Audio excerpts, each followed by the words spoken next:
All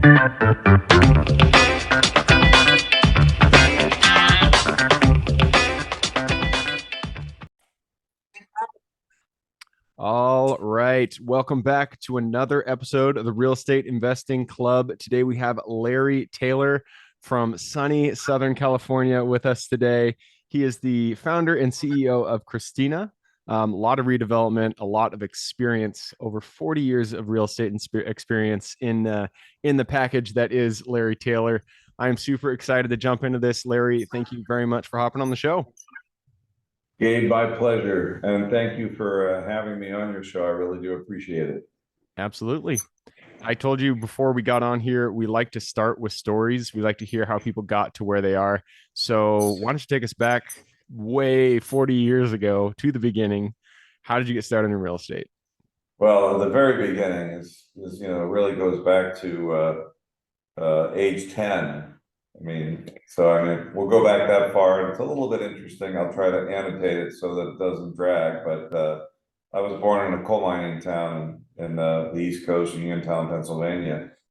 And my parents were refugees, and that's where they ended up. Mm-hmm. And it was a very, very blue collar town. And it was a very dismal place to grow up because it was coal mining. It was never a sunny day. A lot of people out of work, coal mines were giving out, but as a child, it was fun. There was football, there was baseball, there was basketball at the playground. As a kid, I didn't know a different world. And then one day my dad traveled to Los Angeles to visit friends and started sending postcards back of palm trees and blue skies. And just simply one day told my mother that we were moving to Los Angeles, and she was like in shock. And I just had no idea what the other world was like. And then I came to Los Angeles. We drove cross country. And we came to Los Angeles, and I saw blue skies and palm trees and the Pacific Ocean, and thought either I was dead and I went to heaven, or somehow this is heaven and I'm still alive. I don't know. But I never want to leave this place. And so, but I did grow up in a multi-story home in this small town. And our first residence in Los Angeles was a 2-bedroom, 1-bath apartment with 2 older sisters. And it was very miserable to be the youngest of 3 with 2 sisters who are older. You never get the bathroom, and I'm sleeping on the couch. And so, and then my parents' friends that were living in Los Angeles all had single family homes. Some had swimming pools. They were all driving beautiful cars. We had an old 1960 Rambler. They're driving Cadillacs and Lincolns. And I'm like, I can't live like this. So I picked up the phone and I called a real estate broker and said, look, I need to buy a house. I was 11 by then. Yeah, I was going to say, what age were you here? 11. That's And right. a guy showed up, and the first thing that impressed me was the car. I'm kind of a car buff. I used to build little models when I was even younger.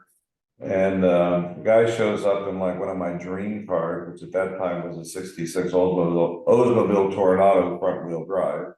And, with a cool odometer, the speedometer went that way instead of that way. I was like, God, this guy's cool. And he looks at me and he said, how can I help you? I said, I need a house. And now I'm tall, I'm 6'3". I was a tall kid. And I had a level of maturity that was different than 10 or 11-year-olds in LA, because I grew up in a hard-traveled blue-collar neighborhood where the only way that you could survive was to be able to be big enough to beat up the guys that were going to beat you up. So, and there was not a swear word in my vocabulary that I didn't know. And the kids that I met here wouldn't even use a swear word. So I was pretty, you could believe that I was a little older than I was. And this guy, so I sit in the car and he says, well, where do you want to live? I go, well, this area looks pretty good, but I want a house. So he starts recommending areas. And then he says, why don't you just look at apartment buildings? And I went, dude, I don't want to live in an apartment building. This is like, you don't get it, like man. Where I grew up in Pennsylvania, apartments were for people that were poor, and I want a house. And he explained to me a phenomena about Los Angeles, particularly the West Side, where I was living in the West Side, where we moved. He said, you can buy an apartment building that has a 3 bedroom, 3 bathroom owner's unit and maybe 9 other units that pay rent to you, and then you get to live for free. And you're And like, I all said, right. I went, that can't be. And so essentially, we started looking at these apartment buildings that were built by in the 50s and 60s. This was very typical of the west side of Los Angeles, where a family would build a building and they would live in the unit and they would rent the other units. And I said, well, then how do you buy something like this? My parents only have $7,000 in cash to their name. He goes, well, you borrow the money. I go, who does that? And he goes, oh, savings and loans, insurance companies, they make these loans for 30 years, and then you take the tenant's money and you use that money to pay the loan back. So I said, let me get this right. You buy a building, you live in the building, you collect rent from the other tenants, you live for free, you borrow the money, and the other people pay the loan back. You borrow it, but they pay it. He said, that's right. I go, that's impossible. Sign me up. And that was the start of my real estate career. That's actually and I got that deal done, and not long after sold that for a profit, bought a single family home for my family. So at 13, we already had a first single family home, prime location. Now that home would probably be 2.5 million. Then it was $29,250. Isn't that crazy what time does to real estate prices? Well, that's 56 years ago. Yeah, yeah, yeah. So, but I certainly, I had the idea early because I was driven to do something better for my family. But then when I learned this magic of, how real estate worked, and then as I got on into it further, I learned about, how buildings were valued. Basically, everything was a 10. Interest rates were 10%. You bought an apartment building, it was 10 times the gross income. Basically, that's how it worked. And so I accelerated through high school, got a scholarship to USC. In my junior year, I formed this real estate company with a classmate.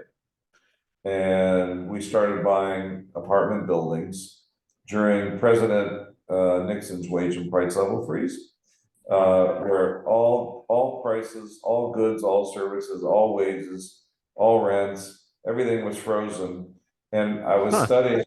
I didn't know that Yeah. actually happened. That's interesting. Oh, yeah. 1972, 1973, 1974, we had 3 different levels of price freezes. This was in the Nixon administration's And that was way. a That's how they national policy? national, federal. You went Wow. into a supermarket and there was a sign for every single product: eggs, butter, cheese, milk. Prices were frozen. And this was the Nixonian way of fighting inflation. Huh, interesting. It didn't work. Yeah. But I was fortunate to take a class in business school where we studied the history of price controls, and our professor, brilliant professor, explained why price controls never worked, and when the controls came off, prices would explode. Hmm. So what a great time to start buying. And so since everything was frozen, Yep. and we were, in a situation where, banks couldn't call loans. There was a period of time in the US where there was a lawsuit, Bank of America versus Wellenkamp, which went all the way to the Supreme Court, which basically stood for the holding that banks could not accelerate loans merely because properties transferred, meaning that the due on sale provision was wiped out. So Interesting. from 1972 or 3 till about 1979, till the Garn Act passed, anybody could transfer any property without telling the lender. Hmm. So now, I mean, the So you're first buying apartment, all these like essentially subject to. yeah, so all these apartment buildings, the first building we bought was a 10-unit building, an 8-unit building that we somehow made into a 10-unit, and we bought it with no money down and never told the bank about the loan, and sold it while I was a senior in college for a $33,000 profit. Right. Now, Which back then, I'm sure it's a I couple want to hundred point thousand out now. something. The tuition at USC was $3,200 a year. Oh man, that's And my crazy. parents could never have afforded to pay that. Never. Yeah. I needed a scholarship. Do you understand? I make 33,000 while I'm a student. Now, because I'm a scholarship student in the business school in the School of Accounting, I'm supposed to interview with what are known as the Big Eight. Yeah. And Accenture, Ernst and Young, all those guys. all of those, you got it. And so I don't know what to do. I mean, the standard offer was $900 a month. I just made 33,000. I don't want this. What are you talking about? And that was really how I started the real estate business. It's just started really at age 11. Yeah. And, by 18, 19, I was rolling. Nice. Uh, and my first office was in Century City, which is, LA. It's kind of a pretty significant West Side high-rise environment. It's the old 20th Century Fox lot, Mm. which was, started to be redeveloped by Alcoa and others. And that's where I started. And then, there were mentors, and everybody has a mentor at some point, or if they're fortunate people, I should say, people that you look up to. And I met two very important people in my life. One guy by the name of Sam Freshman, who wrote the book Principles of Real Estate Syndication in 1972, and Jerry Buss, who ultimately became the owner of the Lakers, the Kings, and the Forum in Los Angeles, went into sports. But Jerry Buss was a syndicator, and Sam wrote the book on syndication, and they took me under their wing and taught me the syndication business, and I became a syndicator. Interesting, man. Well, I love your story. I feel like it goes to illustrate how the times that you're in present unique opportunities to those times. And you really have to be, you have to grab the bull by the horns, as they say, when the time is right, because, that time's going to pass. The 3% interest that we had, that passed. This opportunity where they had price freezing and the inflation was going to hit, or the price inflation was going to hit later on, that passed. And so you really got to be cognizant of the time that you're in, because that is a opportunity in itself. Since that point, since that start, I mean, you have gone, it sounds like you've done pretty much everything, but a lot of it is in development and redevelopment. At what point, why did you decide to go into development? And at what point did you switch from the syndication model to development? Well, number one, the development part, that part of the name of the company was just to signify that it was a real estate company. But my view of development is let developers build so they can fail and buyer investors can buy.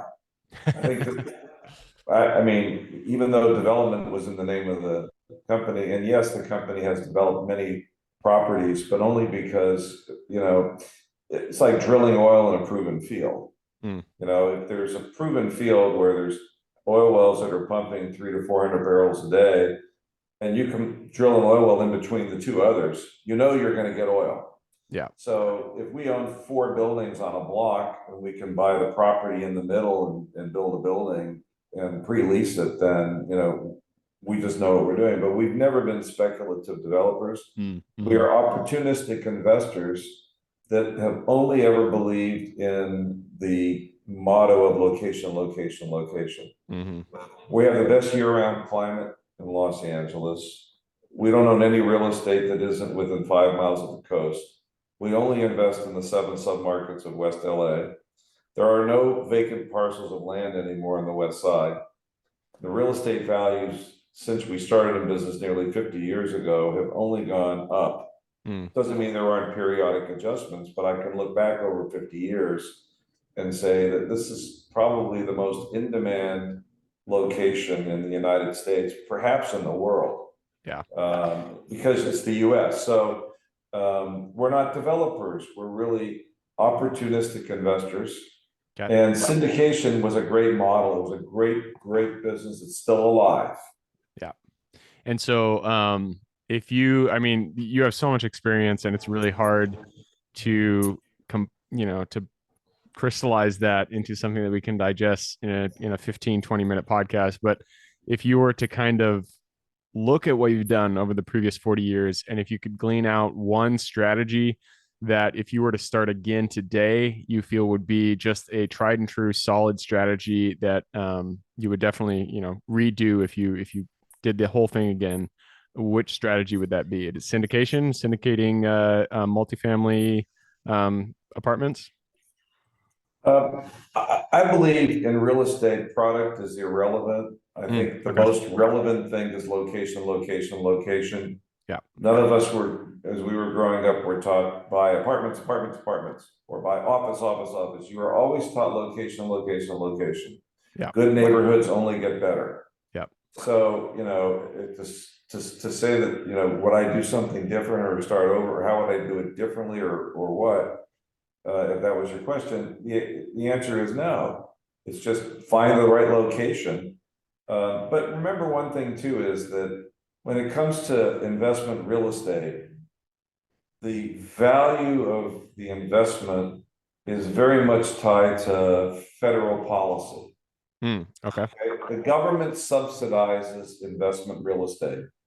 It's the only industry other than oil and gas that the US government has consistently subsidized since the income tax came into effect in the early 1900s, 1917, I believe, or 1916, right around World War I. Interesting.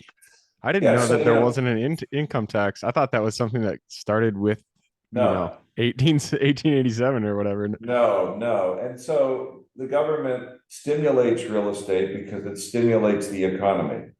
Every single administration during every single recession since the Great Depression has used tax policy to stimulate the economy.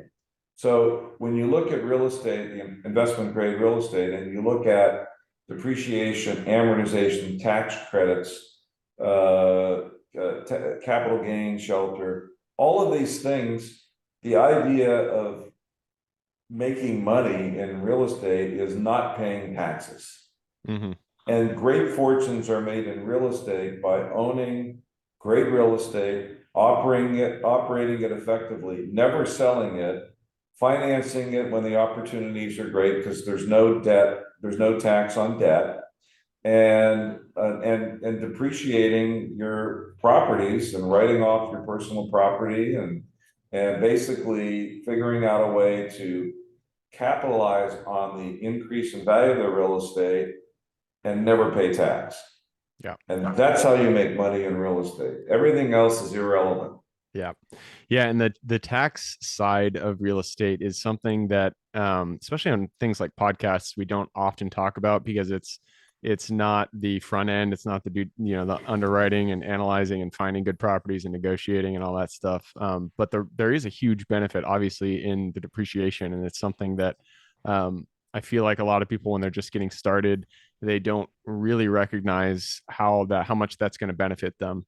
Especially, and you already mentioned the refinancing properties and taking out the equity from the property and using that as your windfall, as your profit.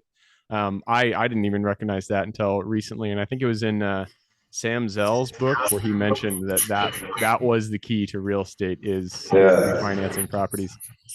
Well, Sam and I shared a very common story as far as our beginning and the way we looked at life. And he recently passed away, unfortunately, and I got to meet him, 10 or 15 years ago. But it sounds simplified, but the idea is to own great real estate, which becomes more valuable. And as it becomes more valuable, you have options of being able to extract more money out of that real estate. But the worst thing that you can do is sell great real estate because the government then penalizes you by charging you a tax on your gain, and gain is calculated from your depreciated basis. But anybody interested in investing in real estate must first have gained an understanding of the tax aspects.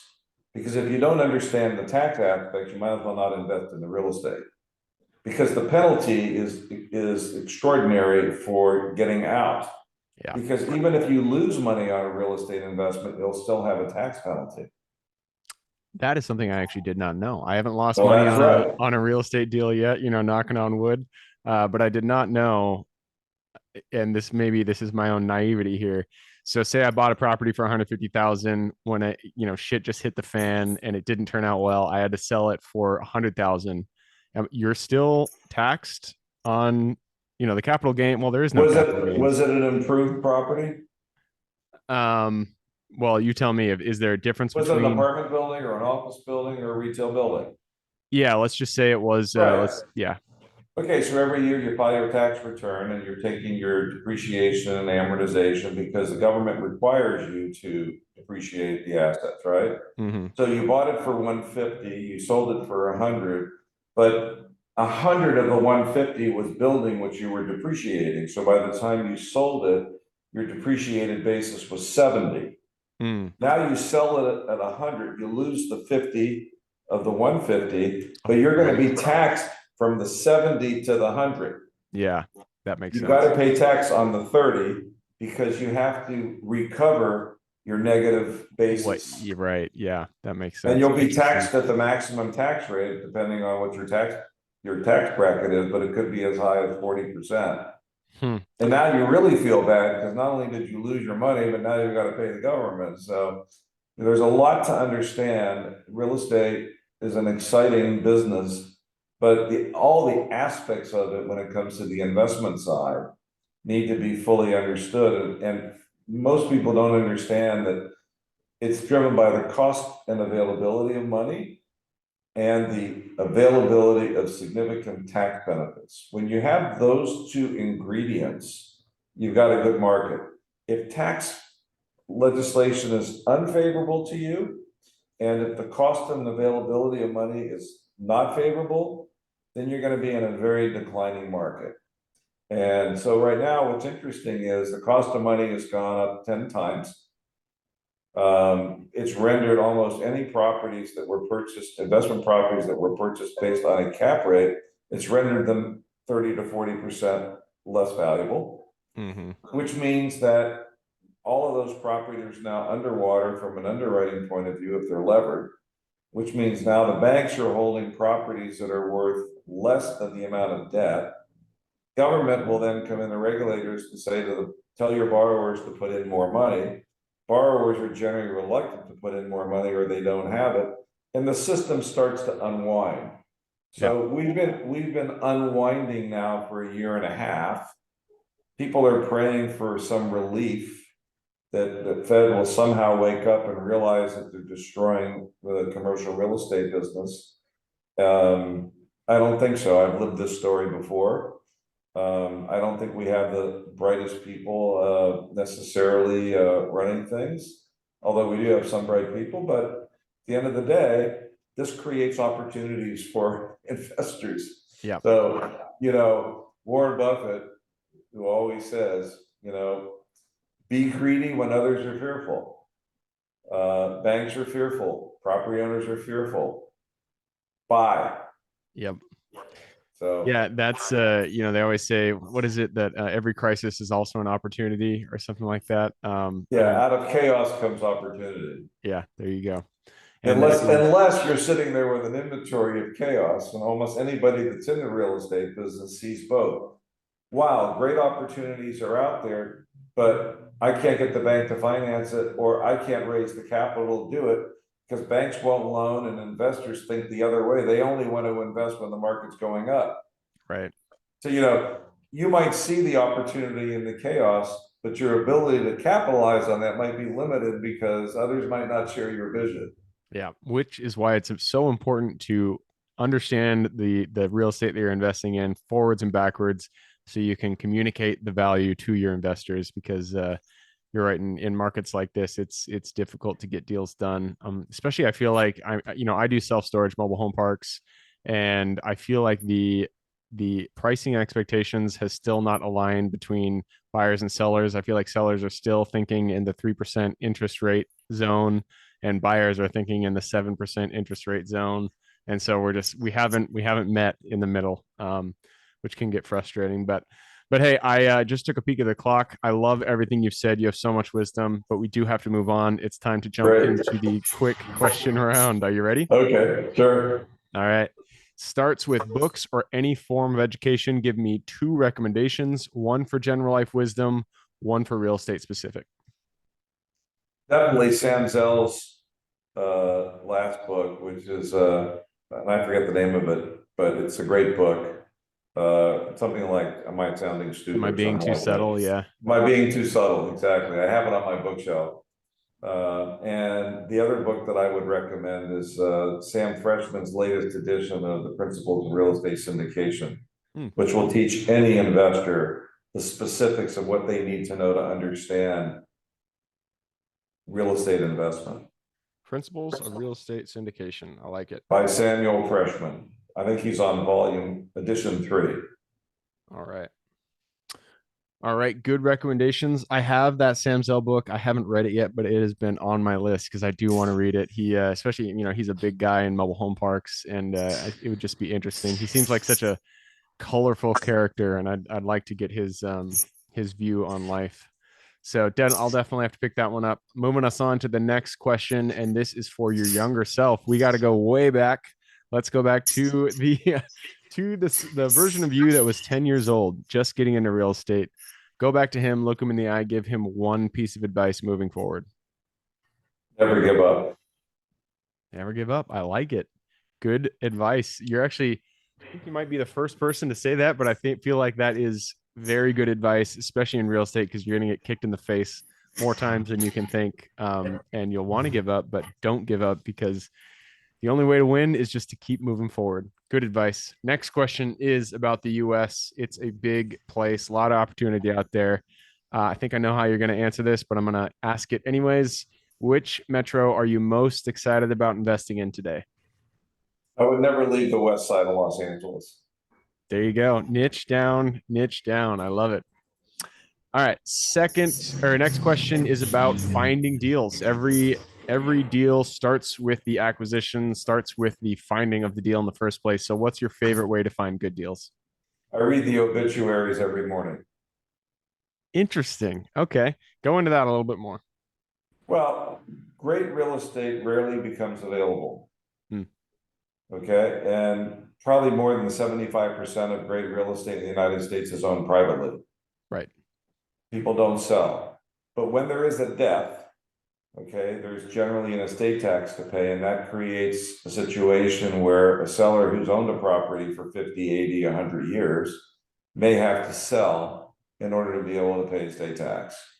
So I always start with the obituary, and then I work estate attorneys, trust attorneys, banks, insurance companies, pretty much tax accountants who become aware of clients that have a big tax bite, usually stemming from some other event that has a relationship to why they need to sell. And right now, to be honest with you, even though we see a very ebullient market this morning in response, the stock market is up because the debt ceiling issue has been resolved by the Senate. But the truth is, the Dow Jones Industrial Average at one time was at 37,000 to 33,000. The tech industry has slaughtered a lot of people. There's tremendous losses that have taken place in the stock world. And then recently, the meltdown of Silvergate Bank, First Republic Bank, Silicon Valley Bank.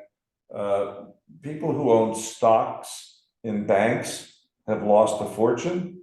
They now need to be able to sell something to be able to fill the hole. So you always look for opportunities where people need to sell. Never want to buy real estate from people that want to sell. Yep. That is timeless advice, and it's something it's hard to stick with, especially if you're in a deal drought and you haven't closed anything in a while. You're gonna want to just buy the next deal, but Gotta resist that temptation. Yep, absolutely. It's hard to, for sure. All right, I'm moving us on to the next question, and this is about your business. The first three positions we hire form the foundation of our business. So, what were they, and would you do it differently if you did it again today? I don't know necessarily that I agree with that. Okay. But let's say accepting that is a true statement. Certainly you have to have a controller. You have to have somebody that watches the numbers for you. So a good controller will serve you well. And certainly a good asset manager, project manager, property manager, whatever it is, you need somebody on the ground that is a good operator. Because at the end of the day, that is the difference between making it or not, particularly in difficult times. When rents are going up and expenses are pretty modest, you're fine. But when you're in an environment where it's tough, you need somebody who's very, very capable of operating a real estate project like a business, particularly, as you know, in the mobile home park business. It's a little bit more management intensive than public storage, which doesn't take a lot of management. But still, you need somebody to be aware of how to make money on real estate when the going gets tough. Now, Jerry Buss was a mathematician, had a PhD in mathematics, and Jerry could calculate the average life of a light bulb. Jerry Buss could reduce the amount of operating costs on a building by eliminating half the light bulbs in the common areas. Interesting. Okay. Like right now, I'm replacing all of my lighting on my parking lots with all the new lighting that's out there that consumes 1/10 of the power. And I'm just gonna reduce my electricity bills. I'm putting solar panels up on a lot of the buildings now just to bring down the cost of energy.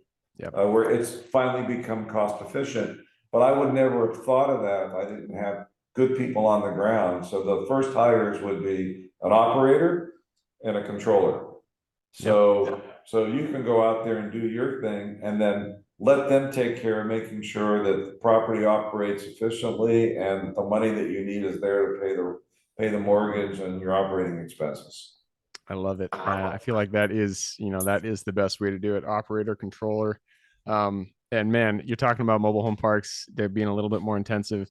You talked about, operations, having somebody good in the field, and I cannot stress that enough. Having a good property manager on site is so much better. I've had bad ones and they will give you they'll be a thorn in your side, but once you find a good one, you got to hold on to them because those guys are worth their weight in gold. 100%. Yep.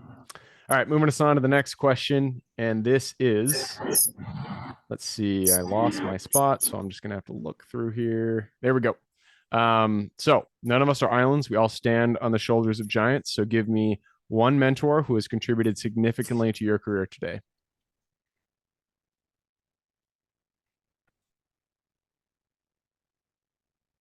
Wow, it's hard to pick one. I've had several that I've mentioned. Yeah, you don't have to pick one.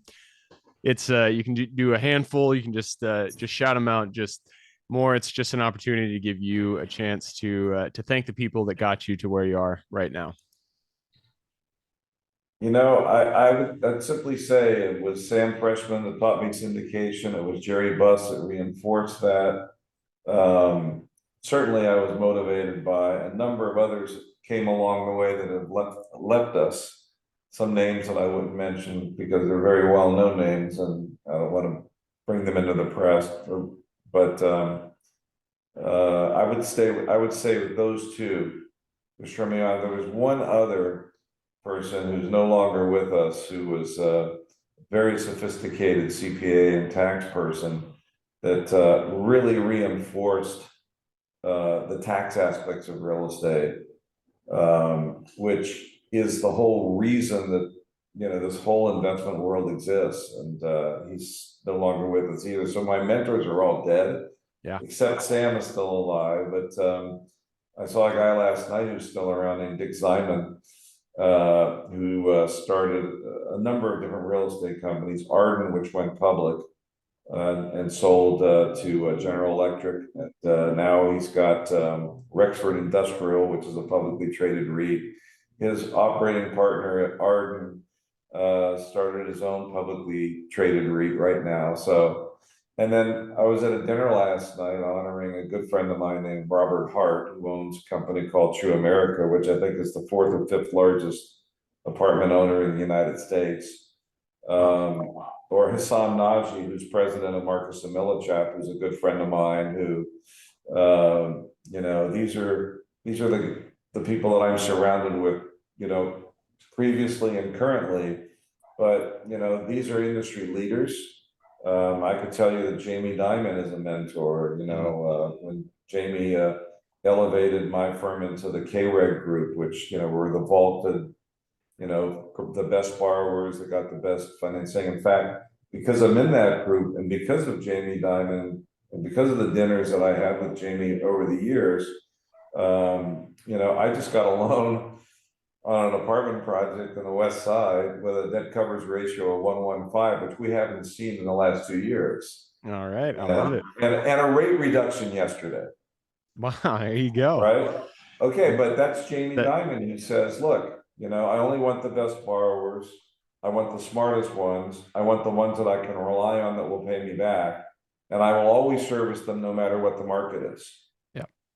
So, I know I named more than one, but yeah, no, that's fine. There isn't any one that stands out more than the other, except there's a couple names that I don't want to name for personal reasons. Yeah. Well, it just goes to illustrate the fact that there are so many people that help us get to where we are. We're never single man armies. We're always out there with other people. We're helping each other out. And so I love to see so many people affected your career in a positive way. After 40 years, it sounds like you've had great experiences with them all. So great to hear that. And that I'm going to lead us to the very last question. And this is for the listeners. You've given us a lot to think about, a lot to chew on. I'm sure people want to reach out, get in contact with you. So what is the best way for people to reach out? Well, the best way is just to simply go on to ir@christinala.com. Okay. And that gets to our, investor relations team, and then it flows up to me. That's ir@christinala.com. And I will just say one more thing in terms of mentors. There was a multi-billionaire friend of mine who was at one time the wealthiest individual in the state of California. And I went to him with an opportunity to make a loan on a project that I was purchasing. And he looked up at me from the desk and he says, why are you doing a $10 million deal when you could do a $100 million deal? And I looked at him incredulously. So I was 20 years younger than I am. So I might have been in my 40s. And I didn't know what he was talking about. And he said, Larry, it takes the same amount of time to do a $100 million deal as a $10 million deal. Why would you waste your time on that? So the bottom line is, if you've got it, think big, don't do the small stuff. Nice, man. I love it. That is a good sign off cue there, because absolutely right. Going big is the way to go. It takes the same amount of time, Gabe. Yep. You might as well go bigger, because, it's going to take you the same amount of time. So you might as well get the better ROI. All right. Well, hey, Larry, that wraps it up. I really appreciate you hopping on the show today. My pleasure, Gabe. Thank you for having me as your guest. I appreciate it. Absolutely. For everybody who's here with us today, thank you guys for showing up. You are the reason we do this. So if you guys have any questions whatsoever, reach out to me, Gabe, at therealestateinvestingclub.com. And if you guys want to support the show, all we ask is you give us a like, subscribe, share, all that jazz. Other than that, I hope you guys have a great week. Keep rocking real estate, and I look forward to seeing you on the next episode.